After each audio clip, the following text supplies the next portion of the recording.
for Language today, we're looking at page 147. You notice that this page starts out with remember, and that is an indicator that it is a review section. So remember A is reviewing many things that we've done throughout the school year. We are looking for missing capital letters and punctuation marks, end marks, words that shouldn't be there. There's extra words that don't belong. There's even one or two spelling mistakes looks like. Commas are missing. There's a sentence that is missing the quotation marks. So there are a lot of mistakes in section A.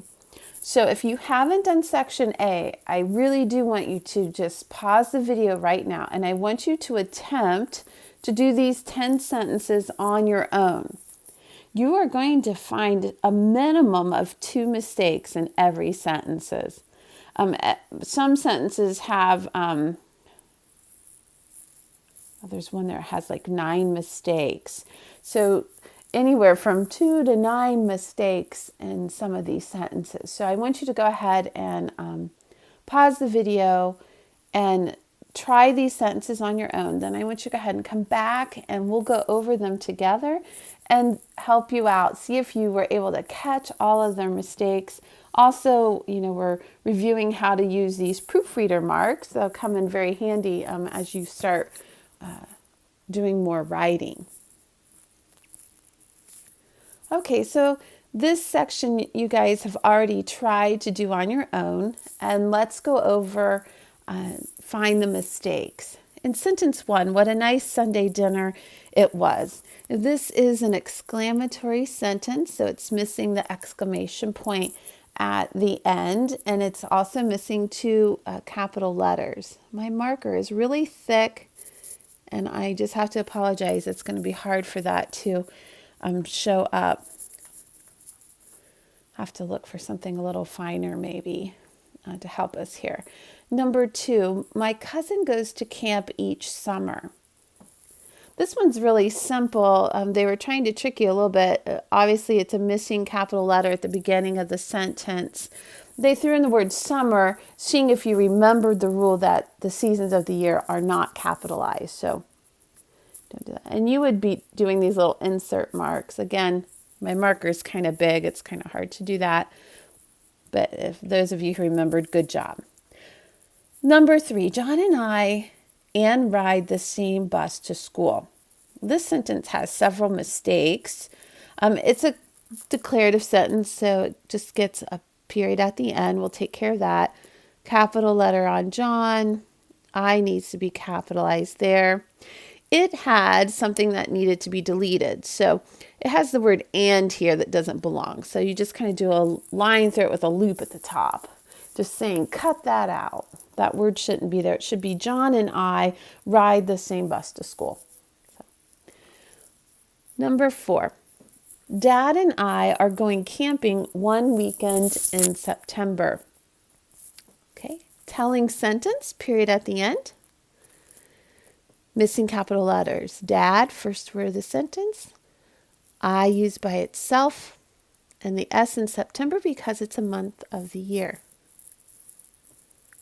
Right, and that was all the mistakes in number 4. Good job. Number 5, will you help me build a snow fort? Well, this is a question, right? It's an interrogative sentence, question mark at the end. All sentences start with a capital letter. Here we have a spelling mistake, right? So with your pencil, you would write SP. I hope you can read that. Not very well with my marker. And this should be YOU. Right? Will you help me build a snow fort? Great job. Number 6, Ben said, this has been a great day. We have Ben said and then a comma.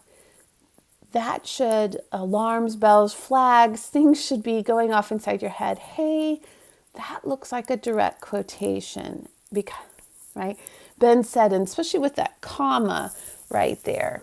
Right? Direct quotations are set off by commas. Let's go ahead and give it its capital letters. So Ben should be capitalized. This, the T, that's the first word of the direct quotation. So we're going to insert the 66 there. And we need an N punctuation mark. And it's been a great day, right? Exclamation point in quotation marks, which look like 99s. Lots of little things in that one. I hope you got that one. Maybe you missed some of with the quotation marks, maybe not. But I bet you did very well on that. Number 7, June, July, and August is summer months. Okay, this one has several mistakes in it. So where do we start? Well, let's start with our in punctuation mark. It's a telling sentence, right? So let's put the period at the end. Let's start with the easy things. Missing capital letters. June, July, and August. Those are all months of the year, right? Oh, summer is a season, so leave it alone. We're listing, so we need to insert commas after June, July. Now, we also have a mistake here, is, right? We need to delete is. It can't be is because we have 1, 2, 3 things. It should be are. So our verb agreement was wrong there. June, July, and August are summer months. So we would delete is and write what should go there, which is the verb are. That one was a little trickier. If you missed it, it's okay. Take your pencil now and just correct it. Number 8, Mr. and Mrs. Brown gave Daniel a new Bible. It's a telling sentence. It's missing quite a few things. I hope you found them. Let's go ahead. We'll do end marks. We'll start with our capital letters again. Mr., Mrs., the B in Brown, and Daniel, and the B in Bible. All right, so we had lots of missing capital letters. We're also missing some periods, right, after the abbreviations. Mr. and Mrs. are titles of respect that are abbreviated, and they have to have a period after them.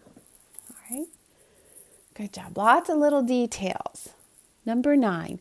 On January 19, 2020, our church had a special missionary service. Again, declarative sentence, you're going to put a period at the end. Now let's go and we will find those missing capital letters, right? One thing at a time to start dissecting it a little bit.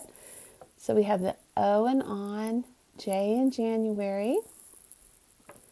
Now we have some commas missing.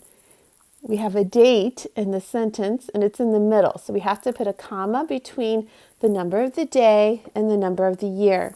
But because it's not at the end of the sentence, we also have to put a second comma after the year. That part gets a little tricky. People forget that one, I guess. It would be a better way of saying that. Number 10, my Aunt Marlene lived in Kalamazoo, Michigan. So this is another declarative sentence. Most sentences really are, most of them, the majority are declarative sentences. And now let's look for those missing capital letters. First word of the sentence is always capitalized. We're referring to Aunt Marlene. We're using that as her name, so it's capitalized. And we have the name of a city and a state. And also because we're using a city and state together, remember they have to be separated by a comma between the city and the state. So if you missed that, just add that in. All right. I hope that helped. My guess is that you really did get most of them. And it's one of those things that we just have to keep practicing. And you're going to get really good at finding those and starting to improve those in your writing. At the bottom, reviewing proper nouns. Really what it comes down to is using capital letters. So they want you to write things that require capital letters. Your name, your first and last name, they need to be capitalized. The name of the town or city you live in. Your best friend's name. The name of your favorite book. The name of your state. Okay, so this part here is going to be different for all of you, so I'll look forward to seeing those and reading your different answers. Remember, number 3 is always hard. Just choose the name of someone. I know you guys have lots of best friends. So just choose one, and that'll be all good. Hope you're having a great day. Keep working hard at this. I know you're improving. I'll see you next time. Bye.